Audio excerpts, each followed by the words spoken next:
দুনিয়ার জীবন তো কোনো জীবনই না। আল্লাহ বলেন ওমাল হায়াতুদ দুনিয়া ইল্লা মাতাউল গুরুর, দুনিয়ার জীবন ধোঁকার আসবাব ছাড়া কিছু না।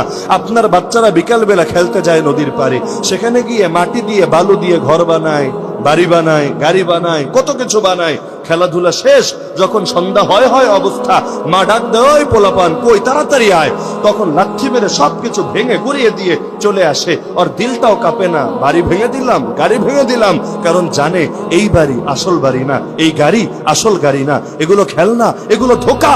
আল্লাহ বলেন আখিরাতের জীবনের তুলনায় দুনিয়ার জীবন এমনই খেলনা আর ধোঁকা, এছাড়া আর কি। ইলামু আন্নামাল হায়াতুদ দুনিয়া লাইবু ওয়া লাহু ওয়া যিনাতু ওয়া তাফাখুরুম বাইনাকুম ওয়া তাকাসুরুম ফিল আমওয়ালি ওয়াল আওলাদ। আল্লাহ বলেন জেনে রাখো, দুনিয়ার জীবন তো খেলাধুলার সামগ্রী। দুনিয়ার জীবন খালি পারস্পরিক গর্ব, দুনিয়ার জীবন খালি সম্পদের আধিক্য নিয়ে প্রতিযোগিতা, এগুলোই তো হয় দুনিয়ায়। অন্যথায়